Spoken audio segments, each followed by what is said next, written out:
गुजरात उपचुनाव, विसावदर से आम आदमी पार्टी के गोपाल इटालिया की ऐतिहासिक जीत, एक पूर्व पुलिस कांस्टेबल से विधायक तक का सफर। आदाब, मुस्लिम ऑफ गुजरात ये यूट्यूब चैनल पर आप सभी का स्वागत है। गुजरात में हाल ही में 2 विधानसभा सीटों विसावदर और कड़ी पर हुए उपचुनावों में बड़ा उलटफेर देखने को मिला।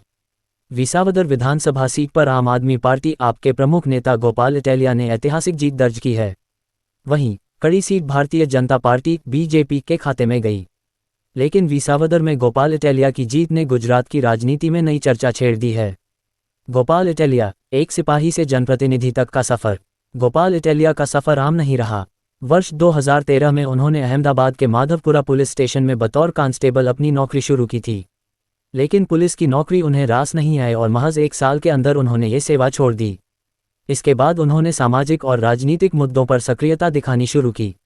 वर्ष 2017-18 के दौरान वे उस समय सुर्खियों में आए जब उन्होंने गुजरात विधानसभा में तत्कालीन गृह मंत्री प्रदीप सिंह जडेजा पर कथित तौर पर जूता फेंका। ये घटना इतनी चर्चित हुई कि एक सामान्य युवक अचानक ही गुजरात की राजनीति का चर्चित चेहरा बन गया।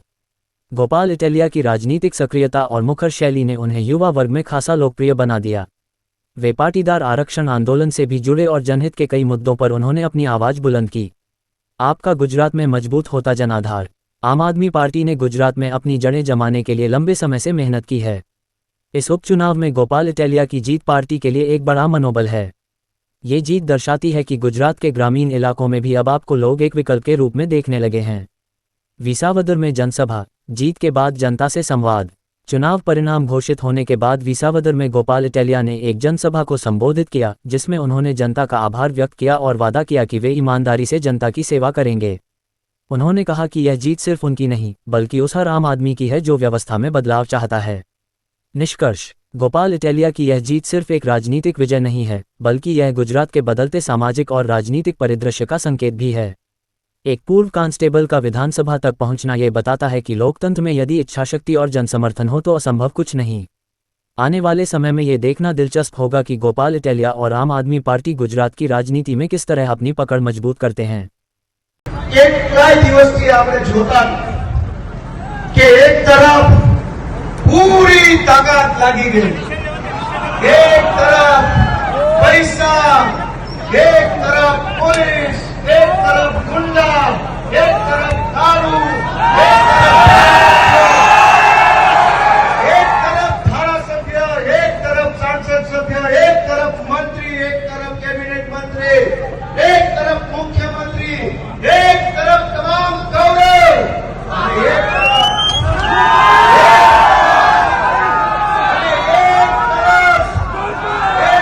આપણે સૌ નાના માણસોનો સંકલ્પ, એક તરફ આપણે અને એક તરફ સત્તા। દોસ્તો, આજે મને કહેતા ગર્વ થાય છે કે તમે બધાએ ભેગા મળીને ગુજરાતને નવો રસ્તો બતાવવાનું કામ કર્યું છે।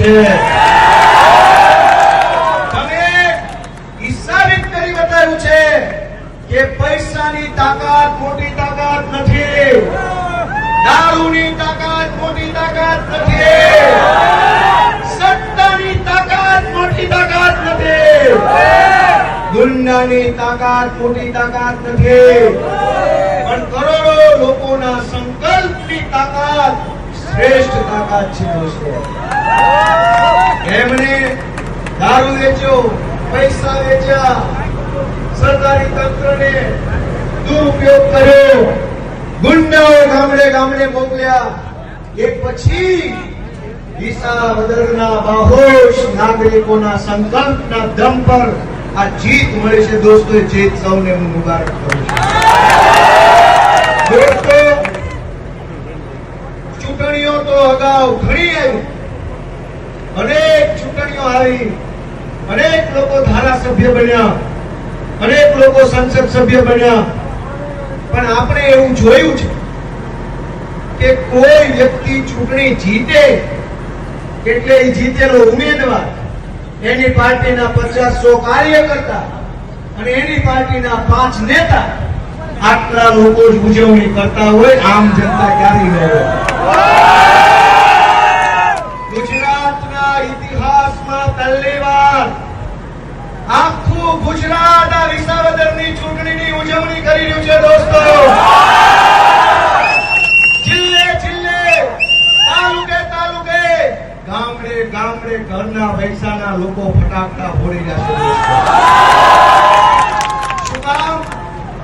કે ગોપાલ ઇટાલિયા ચૂંટણી જીત્યો હોત તો ગોપાલ ફટાકડા ફોડે, પણ જનતા ચૂંટણી જીતી છે એટલે જનતા ફટાકડા ફોડે.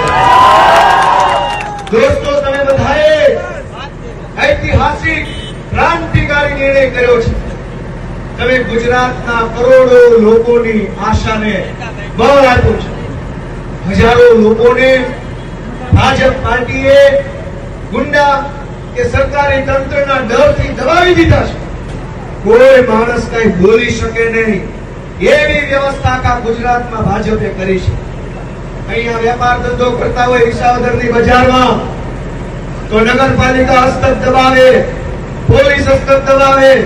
ગામડે ખેતી કરતા હોય તો જીબી પાસે દબાવે, તલાટી પાસે દબાવે. જે માણસ સરકારી તંત્રથી ન દબાય એને ત્યાં ભાજપ વાળા ગુંડા મોકલે, માથાભારે માણસો મોકલે અને આખા ગુજરાતને ગુંડાઓએ અને સરકારી તંત્રએ બાનમાં લીધું છે. બાનમાં લોકોને ગુલામ બનાવવાની કોશિશ થઈ રહી છે, પણ એ ગુલામીની હાકળો તોડવાનો પહેલો ઘણનો ઘા વિસાવદર વાળો. દોસ્તો, તમારા આશીર્વાદથી હજુ તો ખડકી ખુલી છે વિધાનસભાની. આખો પહેલો ખુલ્લા.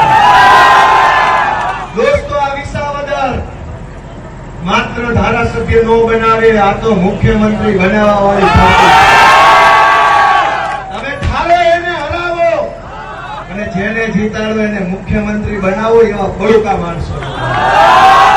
દોસ્તો, મને વિશ્વાસ છે કે ખડકી ખોલી છે, પણ ગાંધીનગરની વિધાનસભાનો આખો ડેલો ખોલવાનું કામ પણ વિસાવદરથી કરવાનું. હજારો વર્ષોની પીડા છે, યાતના છે, લાચારી છે, અને એક તરફ સત્તામાં બેઠેલા માણસોનો અહંકાર છે. અહંકારમાં અને અહંકારમાં ગરીબોના આંસુ ભાજપને દેખાણા નહીં, ગરીબની પીડા દેખાય નહીં, ખેડૂતની પીડા દેખાય નહીં. આ વિસાવદરની બજારમાં હીરા ઘસતા આપણા રત્ન કલાકાર ભાઈઓ મંદીની અંદર અત્યારે કેવી રીતે જીવે છે એની ચિંતા 400 નેતા અહીંયા આવ્યા હતા એને ન થઈ. દોસ્તો, 400 જેટલા નેતાઓ વિસાવદરમાં આવ્યા. રોડ મંત્રીને શાંતિ આપજો, ધ્યાનથી, કે રોડ મંત્રી અહીંયા આવ્યા ચૂંટણીમાં, પણ એને આ ખરાબ રોડ ન દેખાણા. કૃષિ મંત્રી વિસાવદર આવ્યા, પણ એને ખાતર નથી મળતું ને ટેકાના ભાવ નથી મળતા, એ ન દેખાણું. ગૃહમંત્રી અહીંયા આવ્યા, એને અહીંયા દારૂ વેચાય છે એ ન દેખાણું. દોસ્તો, શિક્ષણ મંત્રી પણ અહીંયા આવ્યા, અહીંની શાળામાં માસ્તરના કે સાધન સુવિધાના ઠેકાણા નથી, એ શિક્ષણ મંત્રીને ન દેખાણું. તમામ ખાતાના મંત્રી અહીંયા આવ્યા, પણ લોકોની પીડા ન દેખાણી. દોસ્તો, હું તમને બધાને સેલ્યુટ કરું છું કે તમે તમારા મુદ્દા ઉપર મત આપો છો. દોસ્તો, સલામ છે. ભાજપે આ ચૂંટણીને આડા પાટે ચડાવવાની 1000 કોશિશ કરી, પણ તમે બધા ભેગા મળીને ભાજપને રોડે ચડાવી. દોસ્તો, હું તમારો આભારી છું. હું વિસાવદર અને ભેસાણની જનતાનો ઋણી છું. હું જીવીશ ત્યાં સુધી તમારું આ ઋણ નહીં ભૂલું. મેં મારી જિંદગીમાં 10 વર્ષ રાજનીતિની અંદર સંઘર્ષ કર્યો. દોસ્તો, તાપ તડકો, પોલીસે અમને માર્યા, ખોટી એફઆઈઆરો થઈ, જેલમાં ગયા, ગુંડાઓએ અમારી પર હુમલા કર્યા, મેણા ટોણા માર્યા, મીડિયાએ અમારું ખરાબ બતાવ્યું. બધી જ વસ્તુને દિલની અંદર ધરવીને અમારી વેદનાનો એક આંસુડું પાડ્યા વગર જનતાની વેદનાના આંસુ લૂછવાનું કામ 10 વર્ષ કર્યા.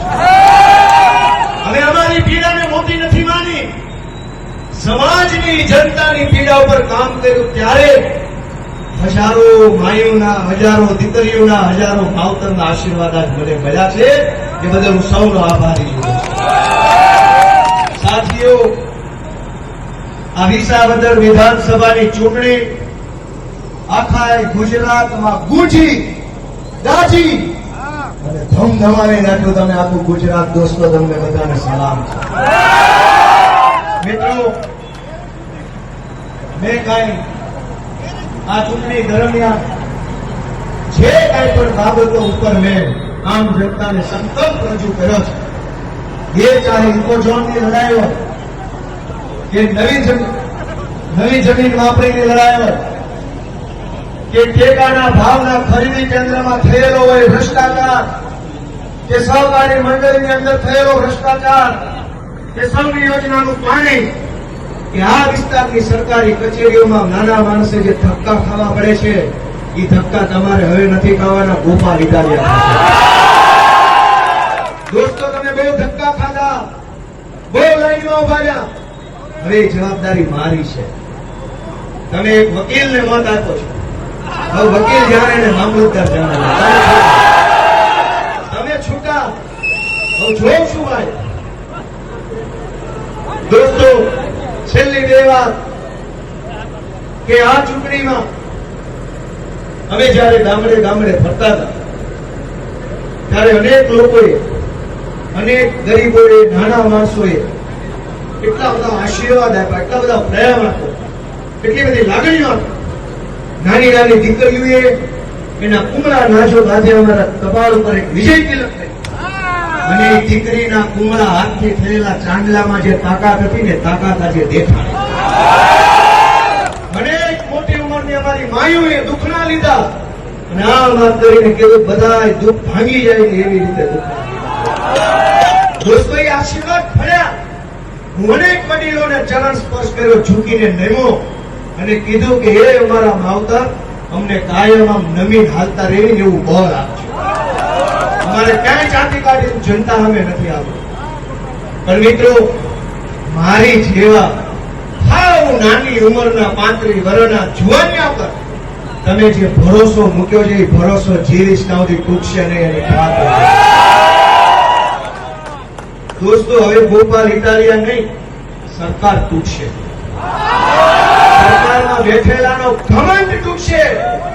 અને દોસ્તો, જેણે આ ચૂંટણીમાં પાપ કર્યું, યાદ રાખજો, હાવ છેલ્લી વાત, કે આ ચૂંટણી ગોપાલ ઇટાલિયા નહોતો લડતો, એ તો નિમિત્ત હતો, નિમિત્ત. આ ચૂંટણી ગામડે ગામડે રહેલો નાનો માણસ, ખેડૂત, ખેત મજૂર, રત્ન કલાકાર, આમ જનતા ચૂંટણી લડી રહી હતી. ઉમેદવાર બધા હતા, સૌ સ્વયંભૂ આ ચૂંટણીનું કામ કરી રહ્યા. એવી ચૂંટણીમાં ગોપાલ ઇટાલિયા નહીં, જનતા ચૂંટણી લડતી હતી. ત્યારે જનતા સાથે દગો કરવા કોંગ્રેસ પાર્ટીએ ઉમેદવાર ઉભો રાખ્યો, અને જો એની પાપની સજાનું ફળ આજે મળી ગયું. જનતા સાથે જે દગો કરે એને ઈશ્વર માફ ન કરે. દોસ્તો, કોંગ્રેસના જેના પાપનું ફળ મળી ગયું છે. સમાચાર મળ્યા તમને? જે અહીંયા ઉમેદવાર ઉભો રાખવાનું પાપ કર્યું, પાપ ભગવાને એને સાફ કર્યા, સાફ. દોસ્તો, એક બીજી વાત કે આ ચૂંટણીમાં કેટલાક અમુક સરકારી માણસોએ કિરીટ પટેલની ધરાય દલાલી કરી છે. ધરાય દલાલી કરી છે. હું જે એવા અધિકારી છે જેને કિરીટ પટેલની દલાલી કરી છે, એને જાહેરમાં કહી દઉં છું કે ચૂંટણી ગોપાલ નહોતો લડતો, ચૂંટણી વિસાવદરની જનતા લડતી હતી. તમે જનતાની સાથે ખોટું કર્યું છે. વહેલી તકે વિસાવદરની જનતાની માફી માગી લેજો, નહીતર પછી આ એડવોકેટ ગોપાલ ઇટાલિયો મરી જશો તો નરક સુધી પાછળ આવશો. જેણે કિરીટ પટેલની દલાલી કરવામાં આંધળા થઈને કામ કર્યું, સમજી જાય, સૂચિ થાય.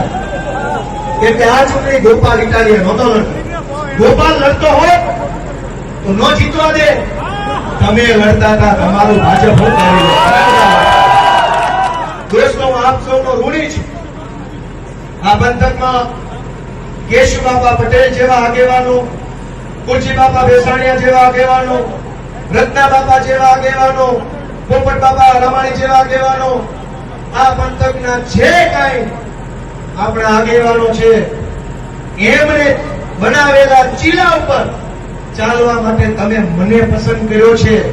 એ રસ્તા ઉપર હલવામાં હું નહીં ઉતરું. દોસ્તો, તમે મને કેશુ બાબાનો વારસો આપો, તમે મને રત્ના બાબાનો વારસો આપો, તમે મને પોપટ બાપાનો, મેઘજી બાપાનો, તમે એના અડીખમ આગેવાનોનો વારસો ગોપાલ ઇટાલિયાને આપ્યો છે.